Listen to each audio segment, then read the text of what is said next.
Ô Lucas, aparece aqui, ó. Eu começo de novo, você some.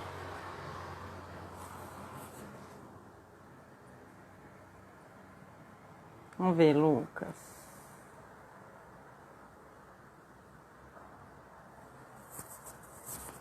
Oi, Marcia. Ah, Lucas, apareceu você, ué. Você sumiu.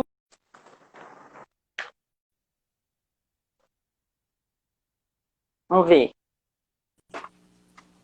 Gente, foi bem divertida essa É, queda livre, né? Você treina a emoção. é porque o Instagram, Célia, ele depois de um determinado tempo, a live cai.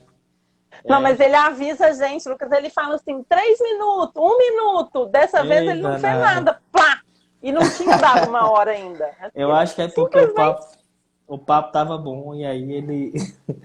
Pode ser, porque isso acontece, né? Tipo, quando você, é igual você tá no boteco, assim, que todo mundo assim, super animado, acabou, gente. Agora, De tranqueira, repente vai embora. o dono do boteco nem avisa que vai fechar, ele já baixa a porta. Baixa a porta, foi tipo isso, né? Baixou a porta do nosso boteco aqui.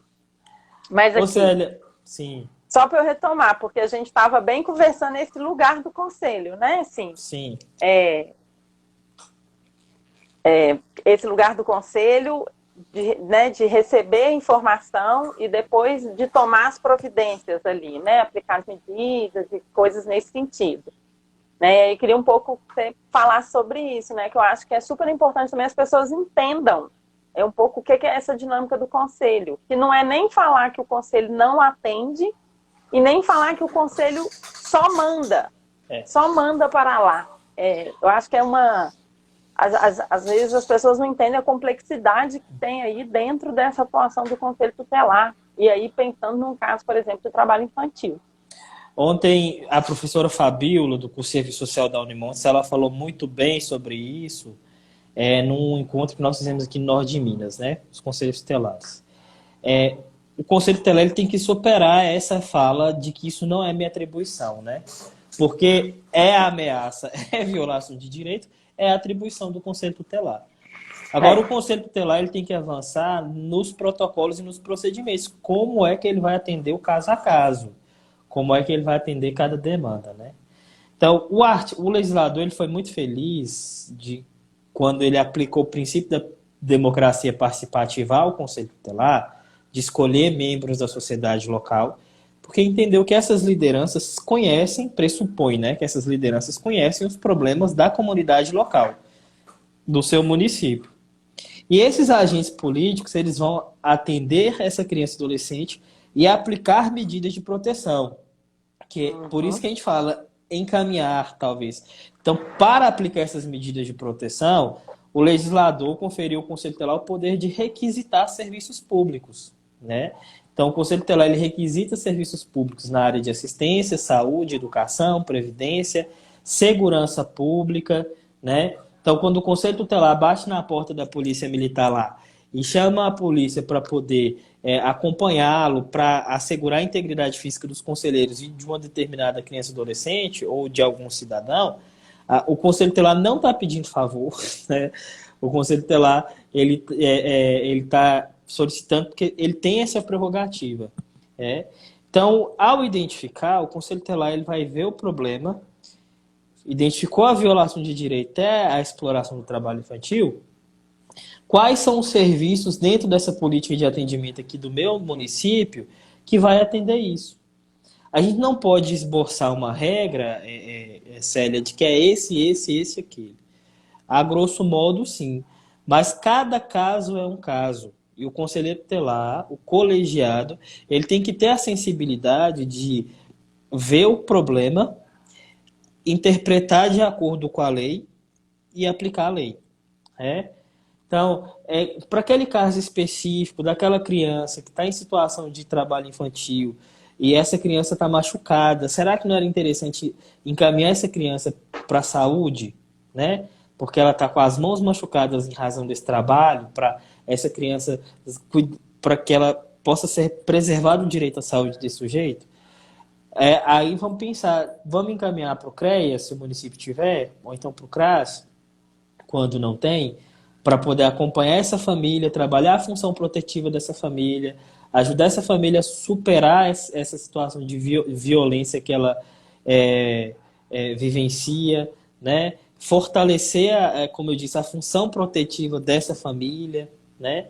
Essa criança está inserida, está fora da escola, por qual razão?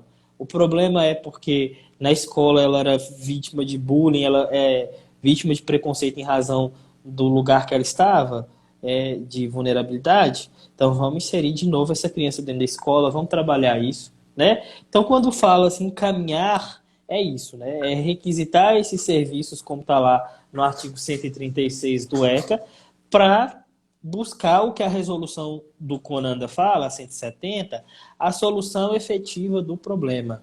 Né?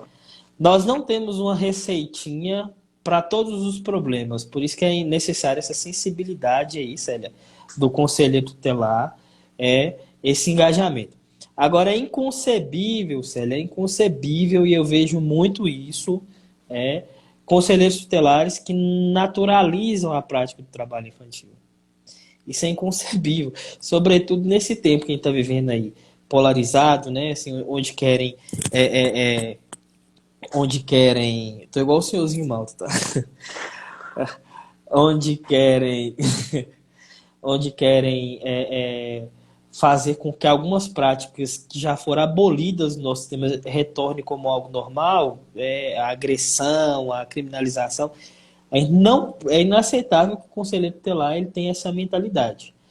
O conselho tutelar ele foi criado e quem está lá deve atuar nessa perspectiva para ofertar proteção. E essa proteção emancipatória. Né? A gente não pode concordar. E a proteção não é para determinado indivíduo, não é? É para todos. É para todos. Não interessa onde que estava, qual que é essa família, a história pregressa, a concepção de que esse indivíduo, a crença, o credo, a proteção é para todos. Não pode. Né? Não pode. O artigo 3º do ECA e o parágrafo único, eu falo que aquilo ali é um poema, né? Ele é muito lindo e ele faz a gente refletir muito sobre que sujeito é esse que nós estamos protegendo. Então, a criança e adolescente ela tem que crescer, se desenvolver a salvo de qualquer situação de discriminação, inclusive de quem foi eleito, quem foi instituído para assegurar direito, para ofertar proteção. Então, o Conselho Tutelar ele vai atuar mais ou menos nessa perspectiva. É um assunto, Célia, para a gente poderia dedicar um dia para a gente poder falar disso, né? Um dia. E aí, a grosso modo, assim, resumindo bem como o Conselho Tutelar deve atuar, assim. Eu queria mandar um abraço para os amigos meus que estou vendo aqui, o Wellington, queridíssimo, lindão. O Wellington, eu não posso nem falar muito dele, eu sou muito fã. O Marquinhos, Daniel, meu primo, a Camila, algumas pessoas que eu vi entrando aí. Mandar um beijão bem grande. O Hugo, eu falo que o Hugo, Célia, é uma pessoa que depois eu vou te apresentar, tá? Ele é maravilhoso. Eu falo que ele é meu pacotinho de amor, que é um menino assim tão lindo, que depois eu quero apresentar ele para todo mundo. Acho que todo mundo tem que conviver com ele. Tem gente que é assim, tipo você, tipo, então a gente fica circulando, porque tem coisa boa que tem que fazer circular mesmo. Circular. Tem que circular. Ô, Lucas, acho que a gente, né, assim, já deu o tempo que, apesar da ajuda da tecnologia, né, da internet hoje, acho que era um pouco isso mesmo que eu queria conversar. Eu queria só lembrar uma coisa que eu acho que você trouxe muito bem, queria que a gente pudesse fechar com isso, que é assim, primeiro a gente entender que não existe algo que justifique uma criança em situação de trabalho. Nada. Não consigo pensar alguma coisa que a gente pudesse relativizar no entendimento de proteção integral para achar que uma criança poderia trabalhar nessa situação. Porque que é isso, né? A gente não pode naturalizar determinado contexto. E mais do que isso, eu acho que a questão da criança e do adolescente, a gente tem que radicalizar mesmo. Assim. Então, se eu estou dizendo de proteção, eu estou dizendo de proteção. E eu não estou dizendo de proteção condicionada a determinada situação. Então, assim, não, se a família é muito, muito precarizada e precisa fazer o dinheiro rodar lá, muito pobre, muito vulnerável, muito excluída, A gente até não, né, assim, a criança entra no mercado de trabalho, em qualquer trabalho, porque senão a família não consegue gerar renda para subsistência. Não tem justificativa para isso, né? Assim, aí é o poder público, a sociedade que tem que dar condições dessa família da subsistência. Acho que a criança não é a parte que vai ser fragilizada, não deve jamais ser a parte que vai ser fragilizada em benefício ou em prol de um todo maior. Acho que tem uma radicalidade no discurso da proteção da criança, e dessa radicalidade eu não abro mão. Que é isso, Não né? podemos abrir mão, né? Não podemos. Não existe algo que flexibilize o conceito de proteção. E Não não tem meio existe. termo, não tem. Não tem. E aí não existe algo que garanta a determinados sujeitos mais ou menos também, né? Assim, que é aquilo que a gente estava conversando. É para todas as crianças. Então não tem determinada parcela pode trabalhar e a outra não pode. Nenhuma pode. O trabalho mesmo, o trabalho infantil, a exploração do trabalho infantil, ela é danosa e a gente não pode deixar com que qualquer evento externo flexibilize o nosso olhar para isso. Não é assim? Então, acho que esse é uma coisa muito importante. O dia 12 de junho está aí, né, numa campanha para falar esse ano de que o trabalho infantil é cortar infâncias pela metade, é cortar sujeitos pela metade. Porque o trabalho, de fato, inviabiliza o sujeito enquanto sujeito no exercício da sua potência integral, né? Assim. Então, acho que aí tem uma coisa muito importante. Eu queria muito te agradecer, eu acho que é sempre um prazer inenarrável conversar com você, assim, porque acho que a gente trilha um entendimento muito próximo do que é essa garantia de direitos que a gente tem que batalhar por ela, né? Assim, acho que a própria disposição de estar aí, à disposição dos municípios e dos conselhos, para que a gente possa construir esses entendimentos, melhorar esses fluxos, como você fala, né? Assim, construir entendimentos mais profundos e compartilhados do que é a nossa atuação de rede, o que é a nossa atuação de conselheiro, o que é a nossa atuação de políticas públicas, né, de serviços, seja esse serviço de assistência, da saúde e da educação. Então, eu queria muito te agradecer. E aí, eu queria que você fechasse. Aí, fala aí, despede das pessoas, Célia, contextualiza aí. Eu queria mandar um abraço primeiro, né, assim, para todo mundo que está acompanhando essa live, os amigos, o Jonathan, conselheiro tutelar aqui de Montes Claros, um queridão, outros amigos, a Adriana, que foi conselheiro tutelar em Telbeiras e aqui também no norte de Minas e é muito atuante. Obrigado, viu, amiga, por estar aqui com a gente. Isso que você disse, né, a gente não pode concordar com essa... que a infância ela pode ser sequestrada em qualquer momento. Ela não tem o direito de roubar o direito da criança de ser criança e o direito do adolescente de ser adolescente, né? Seja impondo a esse sujeito trabalho, seja explorando ele de alguma forma. A gente não tem esse direito. Né? Nós não estamos debatendo aqui, e é inaceitável também que algumas pessoas venham problematizar, falam assim, eu não posso ensinar meu filho nada. Não está falando nada disso. Nós estamos falando do trabalho mesmo que causa prejuízo e dano para o desenvolvimento desse sujeito. Então a mensagem que a gente deixa para as pessoas é essa, né? Não concorde com isso, não naturalize isso e denuncie. E onde você pode denunciar?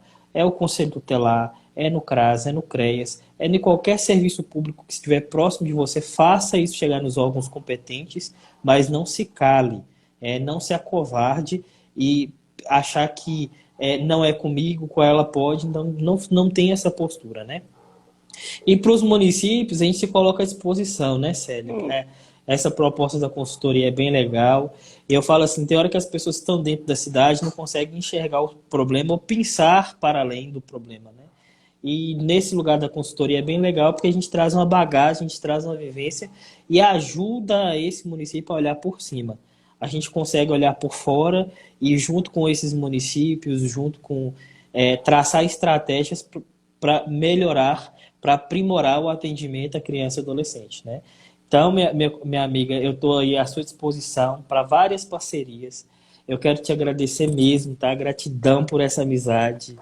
Gratidão pela sua existência, tá? Sou muito feliz. e que a nossa parceria não vai se esgotar aqui, né? Não.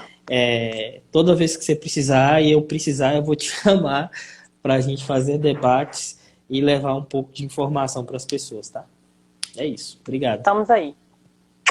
Gente, muito obrigado. Obrigado por todo mundo, Lucas. A live vai ficar salva, as duas partes dela estão aí no IGTV da Célia Narras Consultoria. Aí eu vou marcar o Lucas lá. Fica à disposição para quem quiser ver depois, pode compartilhar, porque é isso, né? A gente está aí também, Lucas, para potencializar essa discussão para chegar em todos os lugares, né? Sim. Também estou à sua disposição e à disposição dos municípios que toparem aí continuar essa conversa conosco, né não? Isso aí. Beijo, gente. Beijão. Ó, dia 12, todo mundo tuita, faz postagem, tem que rodar a informação aí da campanha de enfrentamento ao trabalho infantil, né? Valeu. Beijão. Tchau, tchau, Célia.